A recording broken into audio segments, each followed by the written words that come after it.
flesh. Well, she just might. Ghosts, goblins, and ghouls, shit. For all you fucking fools. On the TalkHorror Show now. Fucking horror on the TalkHorror Show. TalkHorror Show now. Fucking horror on the TalkHorror Show. TalkHorror Show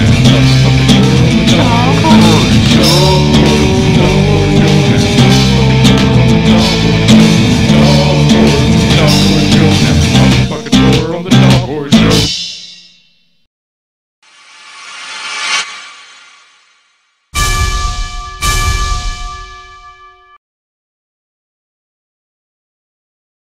Hello, crazies and mentalmen. I am Bojangles, the host of the TalkHorror Show, brought to you by HorrorTrailer.com and TalkHorror.com. First off, I would like to say thank you for joining us on our premiere episode. We have a lot to offer you. We're going to be covering a range of topics in the ever-changing world of horror, while hopefully bringing you some of our own horror along the way. We have a miniature family of horror hounds here, and I think that it's time that you have been introduced.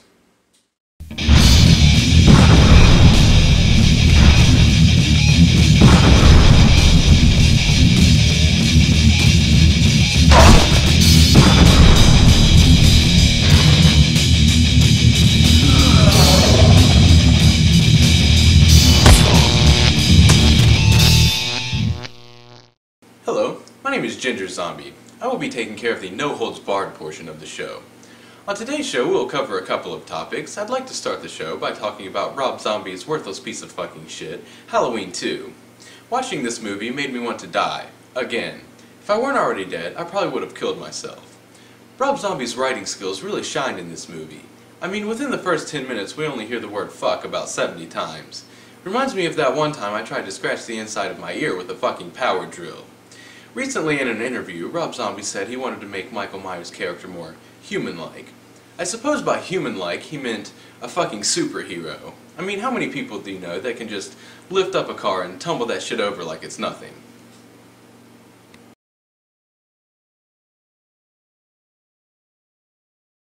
Also, just like in any other Rob Zombie film, Sherry Moon Zombie has a role. Even if the addition of her character meant fucking up an entire movie, she would always be guaranteed a role in any Rob Zombie film. Speaking of which, how exactly was she reincarnated from a hillbilly stripper to a beautiful, majestic spirit with a white horse? What the fuck is this? Did she borrow Fabio's fucking horse?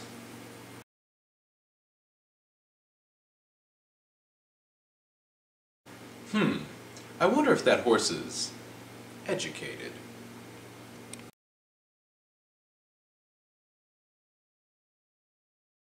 Now to show you folks a little of what I'm talking about, here are a few clips from Rob Zombie's Halloween 2.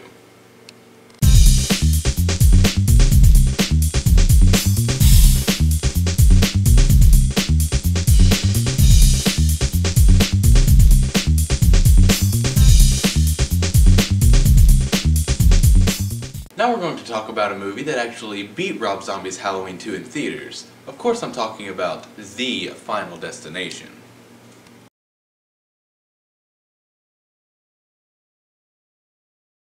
Now, these movies are confusing to me, not because of the plot, but am I watching Final Destination 1, 2, or 3? But it's none of those, it's The Final Destination in 3 fucking D. Although just as predictable as all of the other Final Destination movies, this did have some cool death scenes, especially since they were in 3D. Although some of these awesome death scenes were in some weird fucking X-ray vision.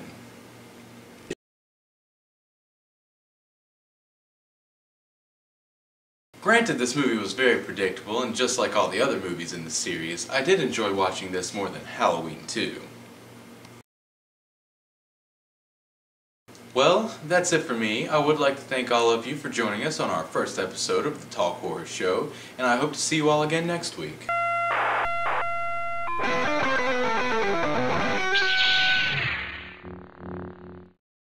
Son of a bitch. Oh, goddamn. Howdy, y'all. I'm Hellbilly Bob. And I'd like to thank you for tuning in to the TalkHorror Show. But before we get started, let me tell you something, Bo. You better keep that goddamn redheaded zombie away from me. 'Cause there's one thing I know, it's killing zombies. It's my paw. My paw taught me right. But that's not what I'm here to talk about today. I'm here to bring you the bloody beauty of the week. And for this week, it's the delectable Megan Fox. Roll the clip.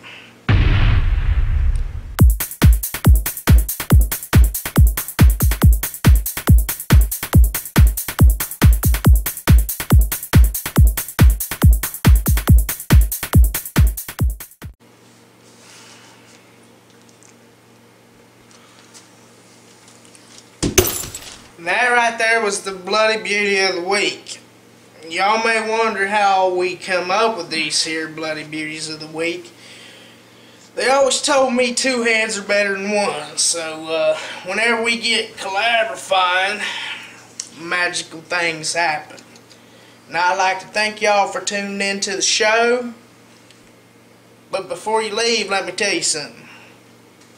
Y'all can get on that there giant Atari and post things, suggestions on who you think the next bloody beauty of the week should be.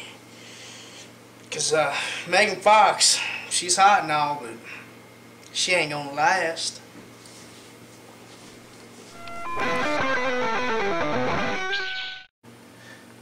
Sometimes it's hard to be a zombie. Some people like Hellbilly Bob look down on me. It's not really my fault. I mean, I don't want to eat people. I have to live just like anyone else.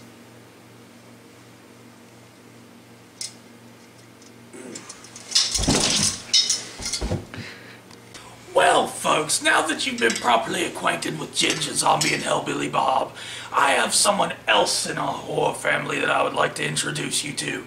Chef Hefty! Not cooking up any more gory cuisine for Ginger Zombie? Well, I'm sorry, folks. Chef Hefty seems to be a bit tongue-tied. Oh, settle down, Chef Hefty. The people don't know about your problem. I'm sorry, folks, but when Chef Hefty was young, she had an even younger brother, Ginger Zombie. That's right, folks. She is Ginger Zombie's older sister. Well, folks, their parents abandoned them, and food was scarce, and you could probably tell why, but folks, food was scarce, and Chef Hefty had to take care of Ginger Zombie in the best way that she knew how. So, she cut off her own tongue and fed it to her little brother, the little cannibal bastard.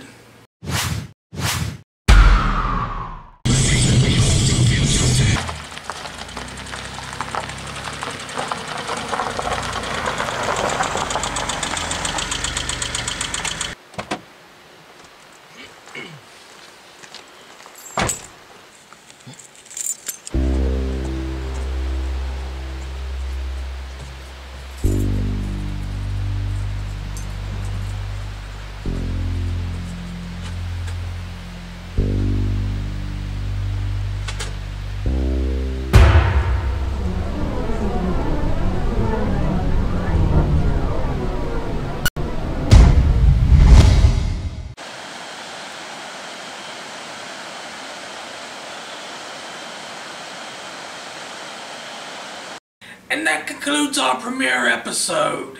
But it's just the beginning of our eternity in hell. So we'll be seeing you next week with our new episode. But in the meantime, if you'd like to head on over to TalkHorror.com, you can chat it up with any of the cast you've seen on the show tonight. We'll be seeing ya.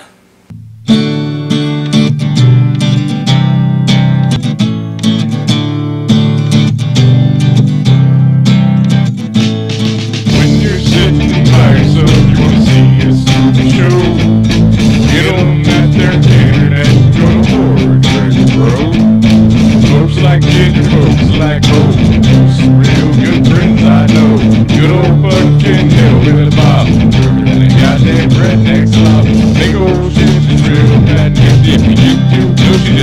now.